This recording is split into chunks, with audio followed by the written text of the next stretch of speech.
Assalamualaikum warahmatullahi wabarakatuh. Baik, pertama-tama saya ucapkan terima kasih kepada teman-teman yang telah hadir pada kesempatan kali ini dan kepada dosen pengampu Ibu Ora Gores UK MPD yang telah memberikan kesempatan kepada kelompok kami untuk melakukan presentasi dengan judul proses konseling dengan mempertimbangkan perspektif psikologi. Nah, tentunya di sini saya tidak sendirian, tapi di sini saya ditemani oleh beberapa teman saya. Yang pertama ada Lukmanah Nabila dan Muhammad Irfanda dan saya sendiri Suciana. Nah, di sini mengenai proses konseling dengan mempertimbangkan perspektif psikologi, kita akan membahas beberapa hal. Yang pertama tentu saja mengenai tentang psikologi kognitif, ada juga pengertian humanistik dan bagaimana nih proses konseling anak dengan perspektif psikologis itu sendiri.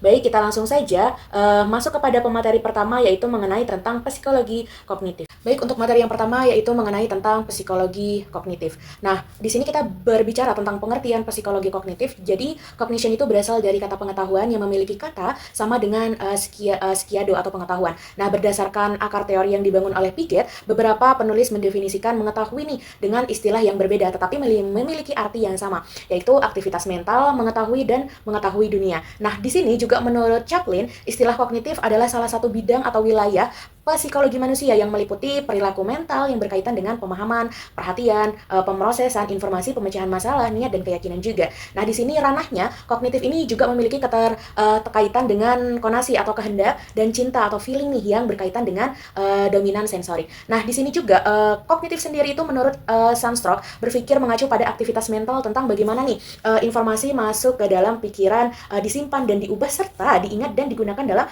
aktivitas kompleks seperti berpikir. Nah, di sini juga psikologi kognitif juga sering digabungkan atau disamakan nih dengan pengertian seperti psikologi secara umum. Nah, itu berasal dari kata Yunani itu artinya psichi yang berarti jiwa dan logos yang berarti kata. Nah, pengertian psikologi itu sendiri adalah ilmu yang mempelajari tentang tingkah laku dan proses mental. Nah, jadi psikologi kognitif itu merupakan salah satu ilmu psikologi nih. Nah, jadi istilah psikologi kognitif itu merupakan upaya untuk memahami berbagai alat atau data pengamatan empiris yang sistematis yang berasal dari pengamatan manusia dan kemudian dikembangkan menjadi teori. Baik, selanjutnya yaitu teori psikologi kognitif. Teori psikologi kognitif adalah merupakan bagian terpenting dari sains kognitif yang telah memberi kontribusi yang sangat berarti dalam perkembangan psikologi pendidikan.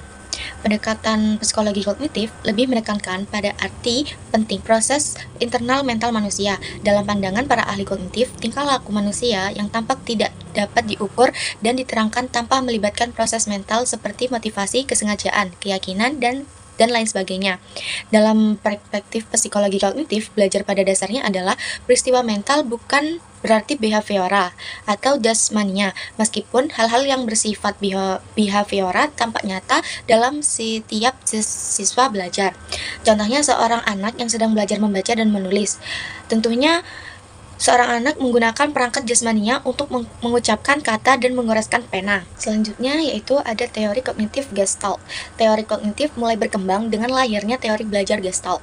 Menurut pandangan Gestaltis, semua kegiatan belajar menggunakan pemahaman terhadap hubungan-hubungan, terutama hubungan antara bagian dan keseluruhannya. Intinya, tingkat kejelasan dan keberartian dari apa yang diamati dalam situasi belajar adalah lebih meningkatkan kemampuan belajar seorang daripada dengan hukuman. Selanjutnya, teori belajar kognitif Feld dari Lanwin.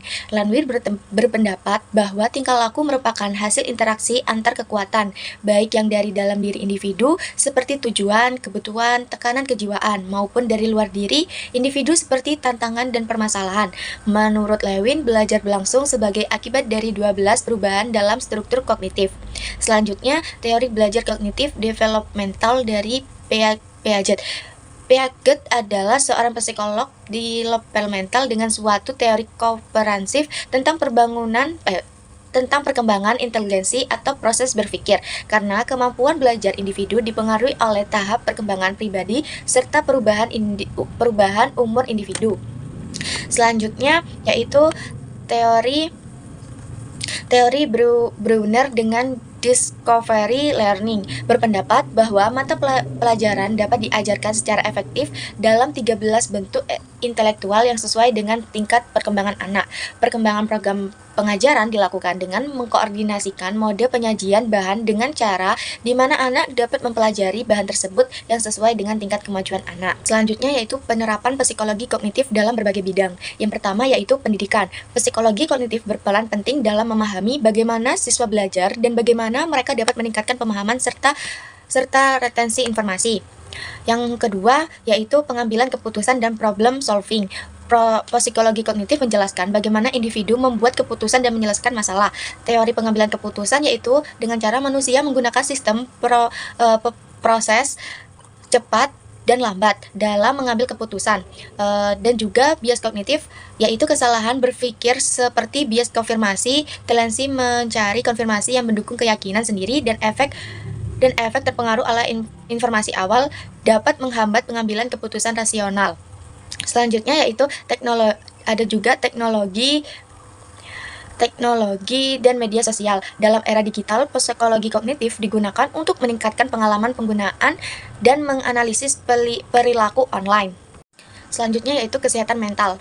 Terapi yang berbasis psikologi kognitif membantu mengatasi gangguan mental dengan mengubah pola pikir negatif. Yang selanjutnya yang terakhir peningkatan produktivitas dan manajemen waktu dengan teori beban kognitif yaitu mengelola jumlah informasi yang diproses untuk menghindari kelelahan mental, dan teknik Pomodoro yaitu strategi kerja dalam interval waktu tertentu untuk meningkatkan fokus dan efisiensi. Baik, di sini saya akan sedikit memaparkan mengenai pengertian teori humanistik. Menurut Abraham, teori humanistik adalah teori yang berfokus pada perkembangan kepribadian individu. Jadi, teori ini yang diamati atau yang diteliti yaitu mengenai perkembangan kepribadian seorang individu. Bagaimana cara penerapannya? Ketika kita lihat dari ranah psikologi, teori ini berfokus pada pengembangan potensi dan meningkatkan kesadaran. Dari segi mana kita bisa meningkatkan potensi dan kesadaran individu?